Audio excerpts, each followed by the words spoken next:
All right, today we're going to be in Yah's scriptures with the Apocrypha. And we're going to be in the Testament of Dan, which is part of the Witness of the 12 Ancestors. This is Dan in Hebrew. Now, I would recommend reading this in the entirety, but we're going to start at verse 2. And it says, "And now, my children, I am dying.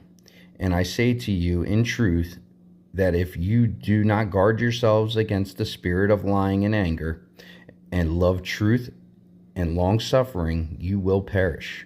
There is blindness in anger, my children, and there is no angry person who can perceive the face of truth. For even if one is his father or mother, he treats them as enemies. If it is a brother, he does not recognize him. If it is a Nabi, prophet of Yahuwah, he disobeys. If it is just a man, he regards him not.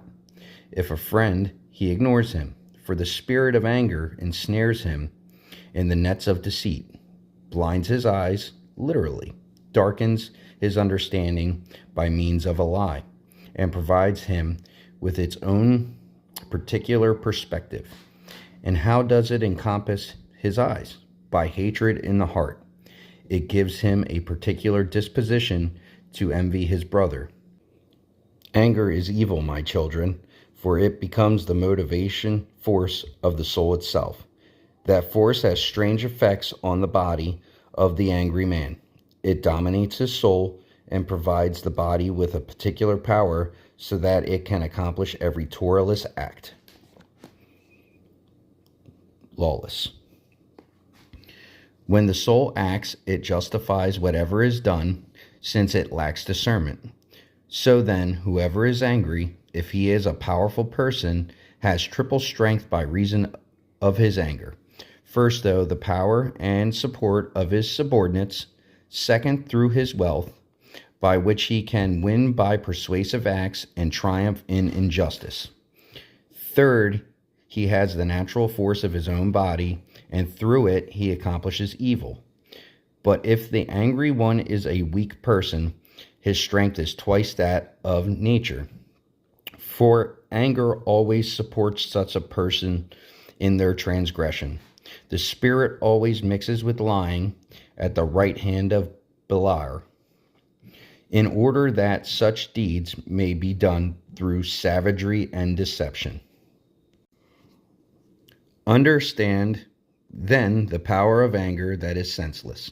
First, it arouses by spoken word, then by actions. It gives strength to the one who is aroused.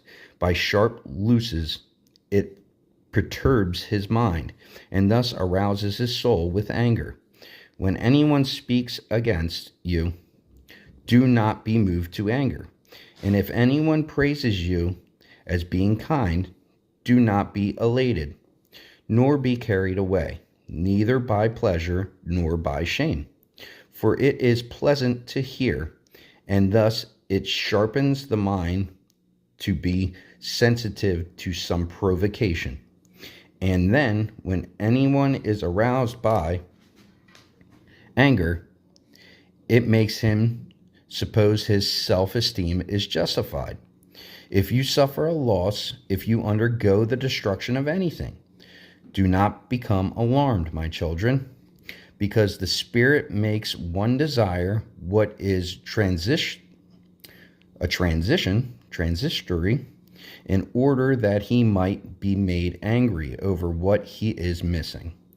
If you lose something by your own action or otherwise, do not be sorrowful, for grief arouses anger as well as deceit.